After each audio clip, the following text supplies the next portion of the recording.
You have watched it happen.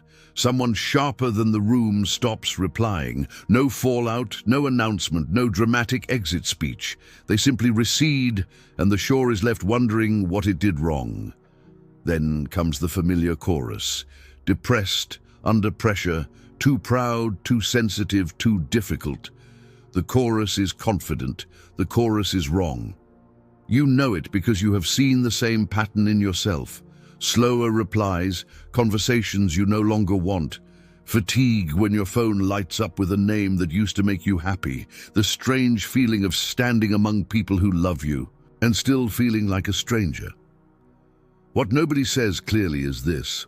What looks like disappearing from the outside is usually a decision on the inside, not a symptom, not a warning sign, not a call for help. For a certain kind of mind, it is the first honest act of adult life. Jung called it individuation, the psyche leaving the crowd's script to write its own. Machiavelli understood the colder half of it. The strongest move is often the quiet exit no one sees coming. So before you call it isolation, watch more carefully. The smartest people in your life may be receding for a reason most people will never be trusted with. You have been feeling it for months, maybe years, tiredness in relationships that used to feed you, dread around obligations you once welcomed, secret relief when plans get cancelled. You wondered if something was wrong with you. Nothing is wrong with you. Something has been revealed. Most people see it, then close their eyes and return to the noise. You are being given the option to keep yours open. By the end of this, you will know what you have been seeing.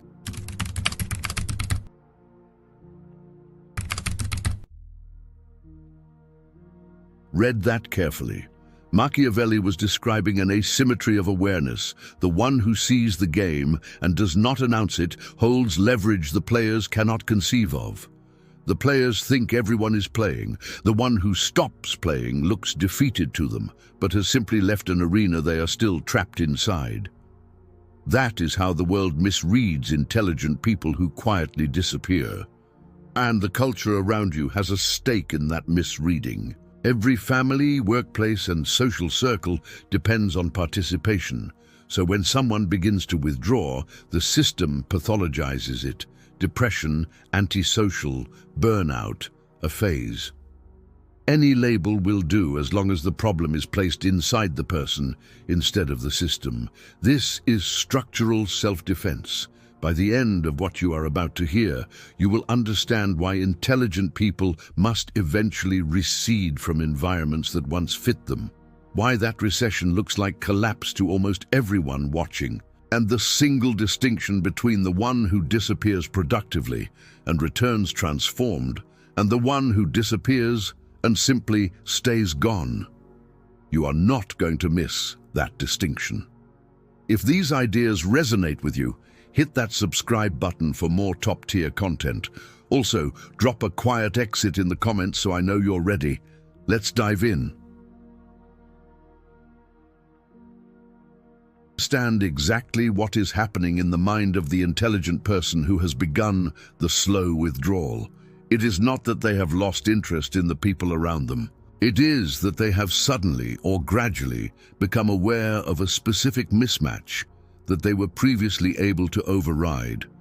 The mismatch is between the depth at which they now process reality and the depth at which the conversations available to them operate.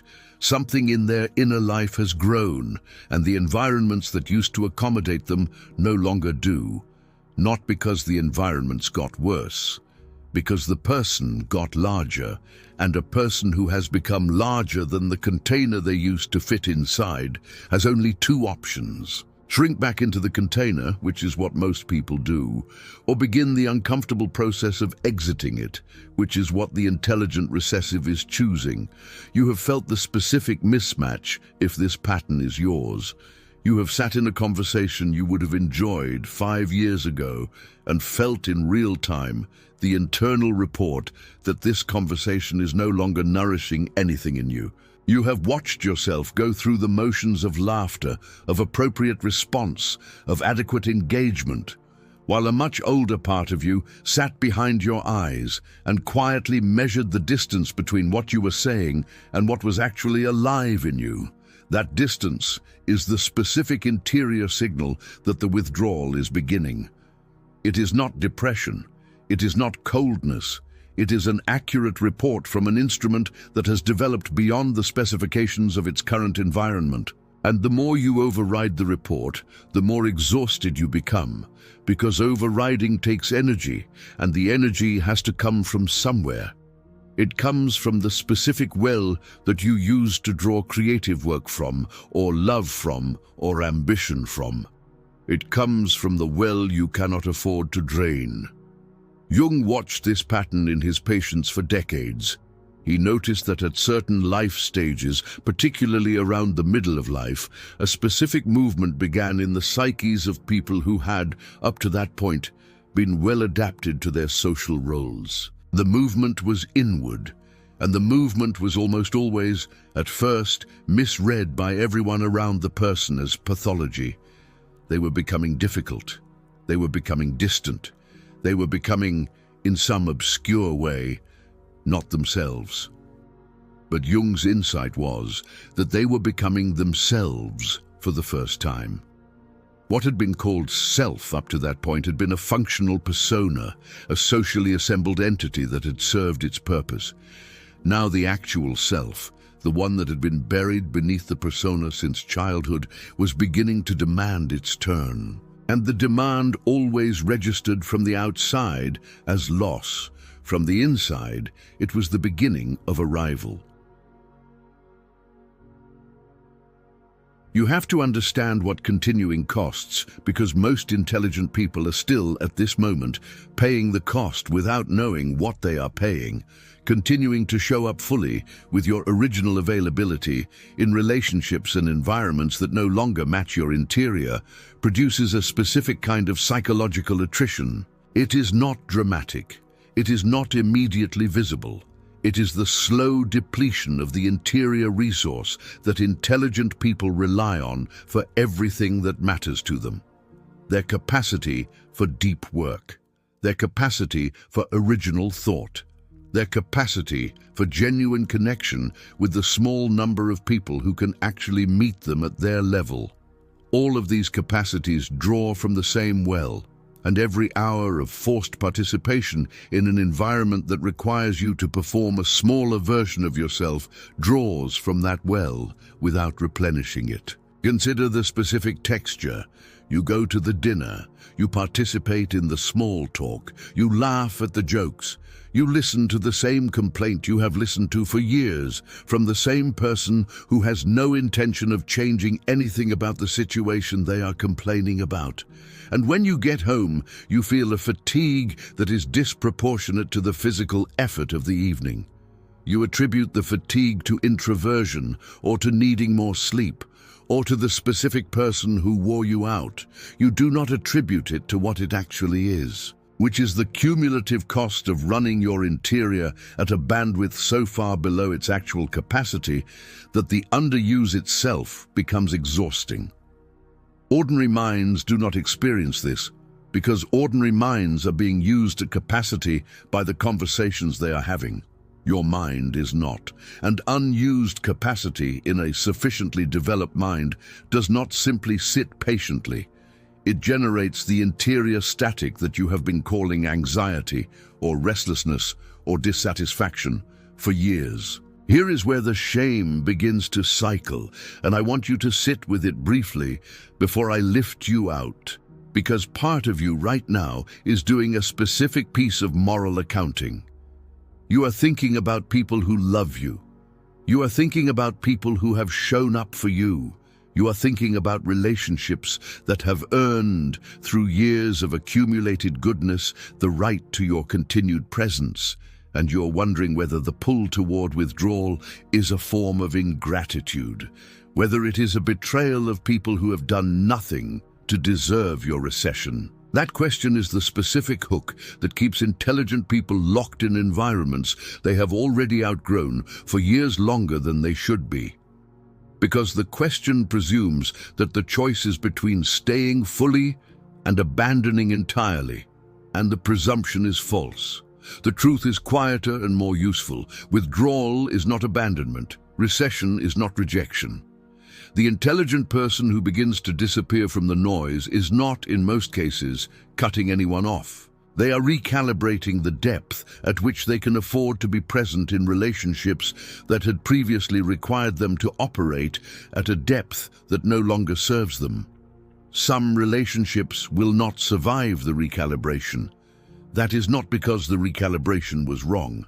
It is because those relationships were, without either party fully realizing it, structured around the performance of a self that is no longer available to be performed. The relationships that survive the recession are the relationships that were always about something real.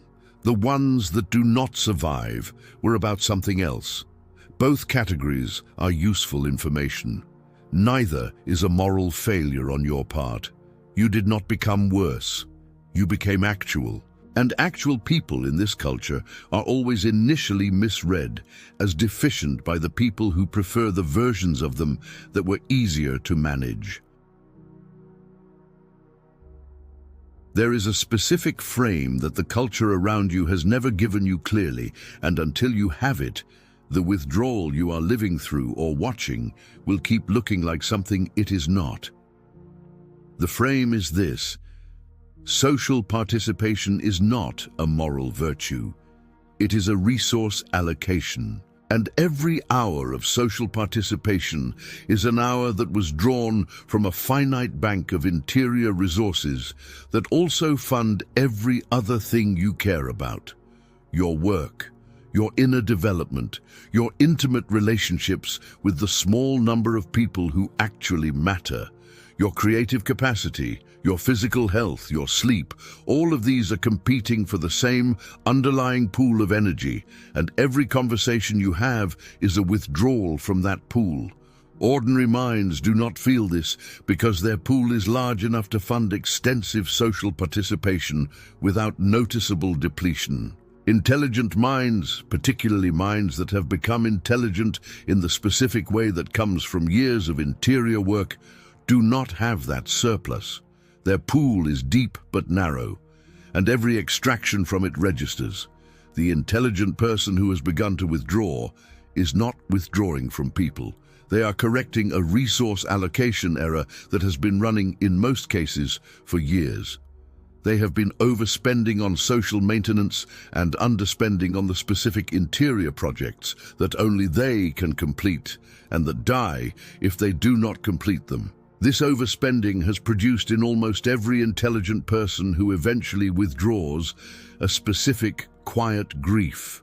The grief is for the work not done, the book not written, the project not built, the relationship with the self not developed, the capacity that was theirs to develop and that they gave, unit by unit, to environments that used the capacity and returned nothing of comparable value to the interior.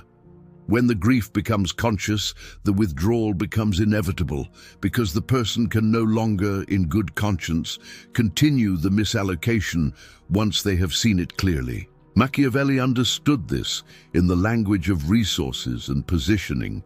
He observed again and again that the men who accomplished the most were the men who understood that their attention was a strategic resource and refused to let it be spent on situations that did not compound their position.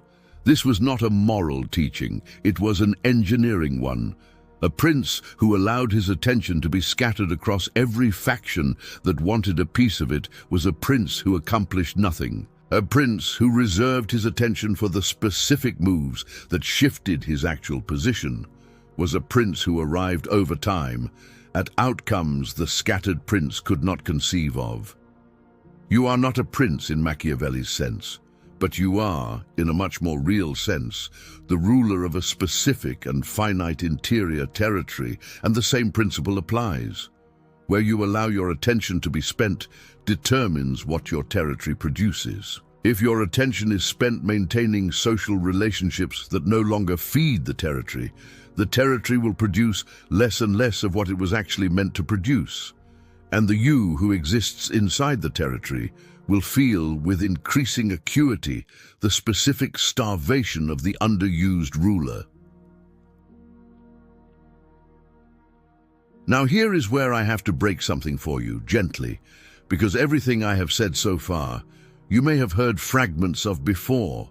Protect your energy, curate your relationships, reduce social obligations. These phrases have become their own genre, and the genre has produced a specific new trap that is worth naming clearly. The trap is the performative withdrawal, the version of disappearance that is itself another form of participation, dressed up as its opposite.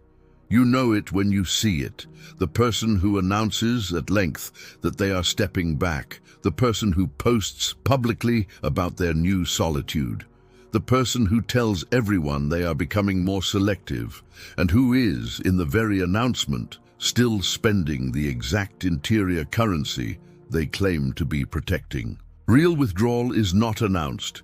Real recession is not narrated. The intelligent person who is actually recalibrating does not typically tell anyone that they are recalibrating, because telling is itself a form of the old participation, and the old participation is what they are stepping out of. They simply become slightly less available, slightly less quick to respond, slightly less present at the events, slightly more absorbed in whatever the interior is asking them to do. And over months, sometimes years, the pattern of their life changes without any single visible announcement having marked the change. This is the quiet exit Machiavelli would have recognized. It is not dramatic. It is not defensive. It is not framed as a boundary being set. It is simply the gradual reallocation of a resource that no one else had any claim to in the first place.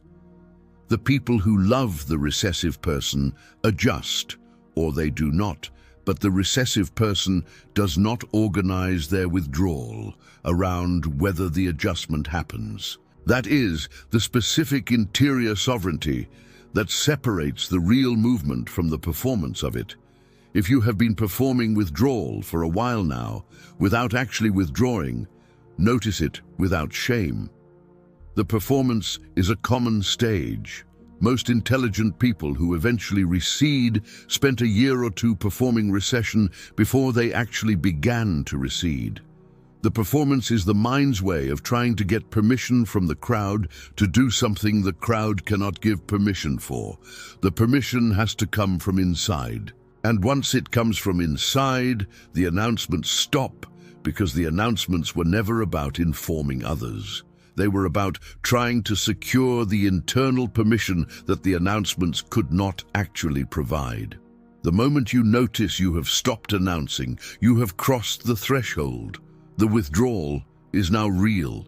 Not every mind can hear what I have just said without discomfort. Notice that you can. Notice that something in you has been quietly waiting for someone to describe the difference between the performance and the actual movement without softening it. That noticing is itself the first evidence that the movement in your case is real. Now the operational layer. Because a video that ends at diagnosis without the specific mechanics of what to do next is exactly the kind of content that leaves intelligent people slightly more articulate about their situation and no closer to changing it. I have no interest in that. The first operation is the acceptance, without moral tag, of the fact that you have less to give than you used to give, and that this is not a defect. It is a shift in the composition of your interior. You are not the same instrument you were when you agreed to the current shape of your social life. That instrument, the one who agreed, no longer exists. It has been slowly replaced over years by a different instrument, one with different capacities and different costs. And the current shape of your social life was designed for the earlier instrument. You are not obligated to continue meeting the earlier instrument's commitments. This is not a betrayal. This is elementary honesty about the fact that a person's obligations must, at some point, be renegotiated with the actual person who exists now, rather than the person who existed when the obligations were originally formed. The second operation is the identification, with as much clarity as you can manage, of the small number of relationships that would survive the full expression of who you actually are now. Not who you were performing, not who you were being for their sake, who you actually are at your current depth. Some of the relationships in your life will survive that expression. Most will not. The ones that survive it are the ones worth reallocating your interior resources toward. The ones that do not survive it are not enemies. They are simply not equipped at this stage of their own development to be in a room with the current version of you. This is not their fault. It is not yours. It is a compatibility fact. Machiavelli would recognize the analysis instantly. You are inventorying the alliances that hold up under actual conditions, as distinct from the alliances that hold up only under the specific conditions of your self-suppression. The third operation is the deliberate, unannounced reduction of your responsiveness to environments that require the smaller version of you. Not confrontation, not explanation, simply a slower reply, a less immediate availability, a more selective presence. Over weeks, this reduction produces a specific effect. The environments that were built on your over-availability begin to reorganize around your reduced availability. Some of them will lose interest in you because their interest was never in you, it was in your over-availability. Some of them will actually deepen because the reduction created space for them to bring more of themselves into the interaction, which had never been possible before because you were doing all the emotional labor for both parties. Both outcomes are useful. Both are correct data about which category the relationship belonged to. The fourth operation is the deliberate use of the reclaimed interior resource. This is the operation that separates the productive disappearance from the merely lost one, because interior resource reclaimed without deliberate reinvestment does not stay reclaimed. It gets absorbed back into general anxiety or general drift or general low-grade dissatisfaction, and within a year the person has withdrawn from their old obligations without having built anything with the freedom the withdrawal produced. The productive disappearance requires a specific pointing of the reclaimed energy at something, a body of work, a relationship with the self, a concrete project that only you can complete. The pointing does not have to be public. It does not have to be impressive. It has to be real, in the sense that it draws on the capacities the withdrawal was undertaken to free. Without the pointing, the withdrawal becomes hollow. With the pointing, the withdrawal becomes the specific developmental movement that Jung was describing, the actual thing, the individuation itself. Now imagine 1 year forward. You wake in the same body, in the same room, but the interior climate has changed. There is a specific quiet you did not have before. The static that used to run in the background of every day, the low hum of relationships you were maintaining without wanting to, the low hum of obligations you were meeting from residual guilt, the low hum of the smaller self you were performing so that others would not have to encounter the larger self you were becoming, has all quieted. Not because you cut people off, because you slowly, unannounced, redistributed your interior. Some relationships in your life are richer than they have ever been because they can now hold the actual you. Others have quietly fallen away, and their falling away has not produced the loss you feared. It has produced the specific relief of no longer performing a self that never quite fit. The reclaimed interior is being spent on something real, a project, a practice, a relationship with yourself that did not exist before. You have not become cold, you have become located. There is a specific gravity in your presence in the rooms you still enter, and other people can feel it, though they cannot name it. What they are feeling is the specific density of a mind that is finally being used at its actual capacity, in the specific places that capacity was meant for. Before we close, there is the deeper cut, and you have earned it by staying this long.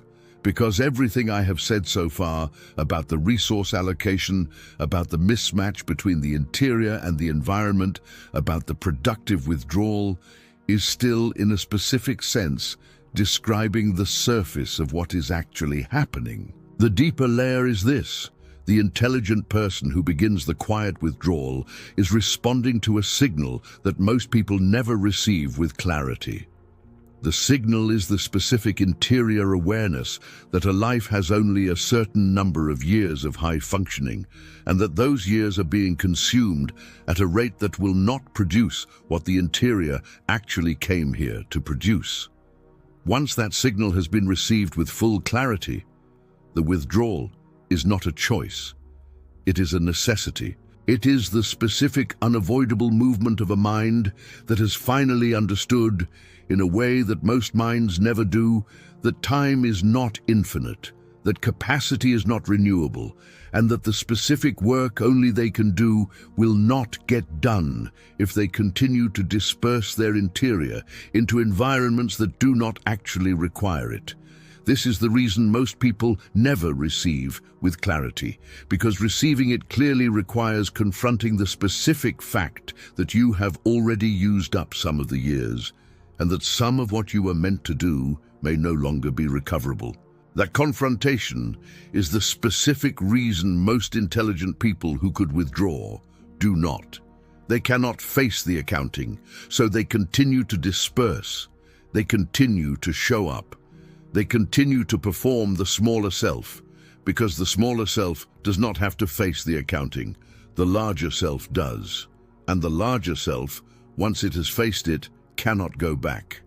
This is what Machiavelli meant in a colder register when he wrote about the fortitude required for the great move. The great move is not the dramatic public one. The great move is often the quiet interior one that no one else witnesses, and that requires the specific fortitude of continuing to make it in the face of everyone around you not understanding why you are making it. The people in your life who have withdrawn quietly, if you look closely, are not depressed. Some of them are, and their withdrawal is a different phenomenon. But many of them are engaged in the specific developmental movement I have just described, and they cannot tell you they are engaged in it because the telling would itself be a form of the old participation. So they recede, and if you love them, the right response is not to pull them back. It is to trust that they are doing something you cannot see, and to make yourself the specific rare kind of person their withdrawal does not need to include, by being someone who can meet them at their new depth when they are ready to be met.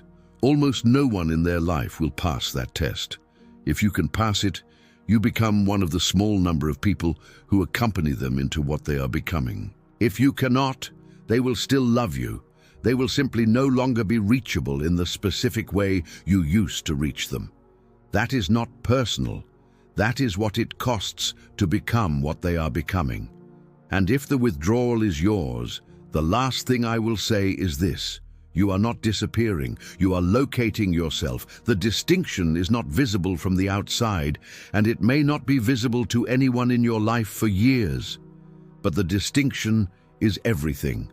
The one who disappears without locating gets lost. The one who withdraws while locating becomes the specific rare thing that Jung was describing and that Machiavelli was mapping. A person whose interior has been reclaimed from the crowd's script and is finally being used to write something only they could have written. Whether anyone reads it in any lifetime is a separate question. The writing is the point. The becoming is the point. And by the time it is finished, the question of who noticed will have become the least interesting question in your life. If this landed the way I think it did, subscribe. Not because I asked, because you understand now that the work you have just heard described is not the work of a single video. It is the work of years, and it requires a room where the work is treated with the seriousness it deserves. What you have heard is one layer. There is deeper work on the mechanics of individuation, deeper work on the strategic architecture of a sovereign interior, deeper work on the specific practices that convert withdrawal from mere absence into actual becoming. This is that room. Stay in it, and whatever you do, don't stop now. The on-screen video matters, more than you think. Trust me, you don't want to miss it. I'll see you there. See what others miss. Know what others fear. Become who others can't.